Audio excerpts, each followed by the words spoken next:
ব্যক্তি এত পাপ করেছে যে শেষে মৃত্যুর সময় সে সন্তানদেরকে ডাকছে, ডেকে বলছে যে আমি যখন মারা যাব আমার লাশটাকে তোমরা কবর দিও না, যদি আল্লাহ পাক আমাকে ধরতে পারেন তাহলে খবর আছে আমার।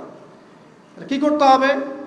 সে বলছে যে আমার দেহটাকে তোমরা পুড়িয়ে ফেলবে এবং পুড়িয়ে ফেলার পরে ছাইগুলোকে একত্রিত করবা, করে অর্ধেক ছাই সমুদ্রে ভাসিয়ে দিবা, অর্ধেক ছাই বাতাসে উড়িয়ে দিবা। সন্তানরা তাই করলো। মৃত্যুর পর আল্লাহ পাক এই সমুদ্র এবং জমিনকে বাতাসকে আদেশ করলেন যে তোমরা ছাই জড়ো করে দাও। আর মানুষ আর জিন আল্লাহর কথা না শুনলেও এই প্রকৃতি আল্লাহ পাকের কথা শোনে। বিজ্ঞান বলে প্রকৃতি থেকে সব হচ্ছে। কি প্রকৃতি? প্রকৃতি কি, কাকে বলে? মানুষকে আল্লাহর ইবাদতকে বাদ দিয়ে প্রকৃতি পূজায় নিয়ে গেছে। এই পুরো প্রকৃতি আর মহাবিশ্ব এক আল্লাহর ইবাদত করে। কে সৃষ্টি করলো প্রকৃতি? প্রাকৃতিকভাবে হয়েছে সব কিছু বলে, আল্লাহ থেকে হয়েছে বলা যাবে না। বললে আপনি মৌলবাদী হয়ে যাবেন। আল্লাহ শব্দ ইউজ করলে আপনি মৌলবাদী হয়ে যাবেন। ধর্মতাত্ত্বিক শব্দগুলোকে আস্তে আস্তে উঠিয়ে দেওয়া হয়েছে। দেখবেন যুক্তি, বিজ্ঞান, দার্শনিক শব্দগুলোকে আনা হয়েছে। এটাও টেকনিক্যালি করা হয়েছে। কোনো সেকুলার মিডিয়াতে আপনি দেখবেন না ইনশাআল্লাহ বলছেন। ইনশাআল্লাহ প্রমাণ করবে যে আপনি আস্তিক না নাস্তিক। তো প্রকৃতিকে আল্লাহ পাক আদেশ করলেন এই সমুদ্র ছাই জড়ো করো, এই বাতাস ছাই জড়ো করো। তারা ছাই জড়ো করে দিল। এই ব্যক্তিকে বলা হচ্ছে তুমি জীবিত করে আল্লাহ পাক বলছেন তুমি যে এই কাজটা করেছিলে, লিমা ফাআলতা হাদা, তুমি এই কাজটা কেন করেছো? তখন এই ব্যক্তি উত্তর দিচ্ছে মিন খাশিয়াতিকা ইয়া রাব্বি ওয়া আনতা আ'লাম। হে আল্লাহ, আমি আমার বুঝে যা এসেছে আপনার ভয়েই আমি এই কাজটা করেছি, আর আপনি খুব ভালো করেই জানেন যে আমি আপনার ভয়ে করেছি নাকি অন্য কোনো কারণে করেছি। মানে আপনি আমার মনের কথা জানেন। আল্লাহ পাক তাকে মাফ করে দিলেন। আপনাদেরকে আমি সেই ব্যভিচারী মহিলার কথাও মনে করাই, যে ছিল একজন প্রস্টিটিউট মহিলা, পতিতা, যেটা আমরা বলি সমাজের ভাষায়, যদিও এখন নতুন শব্দ এসেছে সেক্স ওয়ার্কার বা যৌনকর্মী। এবং এগুলোকে আমরা এখন প্রমোট করছি। আমরা এখন অশ্লীলতাকে প্রমোট করছি। এই কথা বলতে আমাদের বুক কাঁপা উচিত নয় যে আমরা এখন অশ্লীলতাকে প্রমোট করছি। আমরা এখন কাপড় খোলার সংস্কৃতির দিকে যাচ্ছি। যে কাপড় খুলে দিয়েছিল ইবলিস। ইবলিস আমাদের বাবা মার কাপড় জান্নাতে খুলে দিয়েছিল, এটা কি জানেন? ফল খাওয়ার পরে এই ফল খেতে কে প্রলুব্ধ করেছে? ইবলিস। গাছের কাছে গিয়ে ফল ভক্ষণ করার পর সর্বপ্রথম আমাদের পিতামাতার গা থেকে কাপড় খুলে পড়ে গেছে। তা আমাদের পিতামাতাকে মহাবিশ্বে নগ্ন করে দিয়েছে ইবলিস, আর তার অনুসারীরা এই জমিনে আদম সন্তানদেরকে নগ্ন করছে এখন।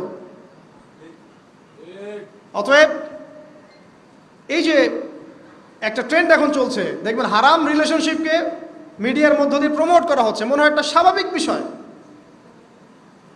কোনো বিষয়ই না এটা, যে কেউ জেনাই করতে পারে। জেনা, পর্ন খুব নর্মাল। হালালভাবে যদি আপনি বিয়ে শাদী করতে যান তখন সমস্যা হচ্ছে। হালালভাবে যদি আপনি বিয়ে করতে যান তখন সমস্যা হচ্ছে। হারামভাবে আপনি যা ইচ্ছা তাই করতে পারেন, সমাজে কেউ কিছু বলছে না। এখন বলছে এগুলো স্বাধীনতা। সুবহানাল্লাহ, কোন স্বাধীনতা? স্বাধীনতা বলে কোনো শব্দ নাই মহাবিশ্বে। এই পুরো বিশ্বের সমস্ত মানুষ আল্লাহর অধীনে পরাধীন।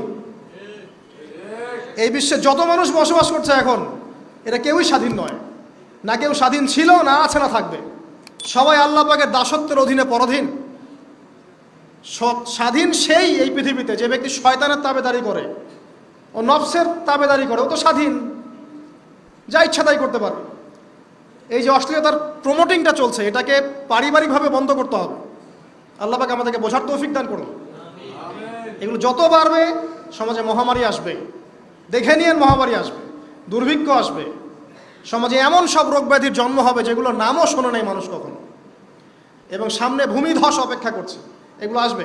যাই হোক, ওই মহিলা, যে ব্যক্তি একজন যৌনকর্মী ছিল, বা যেটা আমরা বলি ব্যভিচারিণী মহিলা ছিল, একটা কুকুরকে দেখেছে সে পানি পান করার জন্য তৃষ্ণার্ত, সে এটাতে মায়া করে, দয়া করে তার মোজাটাকে নামিয়ে এই কূপ থেকে পানি উঠিয়ে কুকুরকে পান করিয়েছে। এই একটা কাজের বদৌলতে আল্লাহ রাব্বুল আলামিন এই ব্যভিচারী মহিলাকে মাফ করে জান্নাত দিয়ে দিয়েছে। হাদিস এটাও এসেছে, নবী সাল্লাল্লাহু আলাইহি ওয়াসাল্লাম বলেছেন, ইরহামু মান ফিল আরদ, তোমরা সবাই জমিনবাসীর প্রতি রহম করো। জমিনে মুসলিমই থাকতে হবে, তাদের প্রতি রহম করতে হবে এমন নয়, জমিনবাসী যারাই আছে সবার প্রতি রহম করো, জাতি ধর্ম বর্ণ নির্বিশেষে, এমনকি পশু পাখির প্রতিও দয়া করো। ইরহামু মান ফিল আরদ, জমিনে যারা আছে সবার প্রতি রহম করো। ইয়ারহামুকুম মান ফিস সামা, যিনি আসমানে আছেন তিনি তোমাদের প্রতি রহম করবেন ইনশাআল্লাহ। ইসলাম এই কথাগুলো বলেছে 1400 বছর আগে। আজকের এই বিশ্বে, সোকল্ড এই মডার্ন বিশ্বে যেখানে মানুষের রক্তের কোনো দাম নাই, সেখানে ইসলাম পশু পাখির অধিকার নিয়ে কথা বলেছে 1400 বছর আগে। কাদেরকে কি শেখাতে আসেন? কোরআন এবং সুন্নাহর বাইরে অভ্রান্ত সত্যের কোনো উৎস আছে? এখানে যা আছে তাই চূড়ান্ত। মানতে চাইলে মানেন, না মানতে চাইলে জাহান্নামে যান, কেউ তো বাধ্য করছে না। লাকুম দীনুকুম ওয়ালিয়া দিন। আল্লাহ পাকের রহমত দেখেন। আরেকটা ঘটনা আছে এমন, একটা বিড়ালকে বেঁধে রেখেছিল এক মহিলা, খাবার দেয় নাই, কষ্ট দিয়েছে। একটা বিড়ালকে খাবার না দিয়ে কষ্ট দেওয়ার কারণে এই মহিলাকে আল্লাহ পাক জাহান্নামে পাঠিয়েছে। এরকম কত ঘটনা আছে, এই ঘটনাগুলো হাদিসের পাতায় বর্ণিত আছে।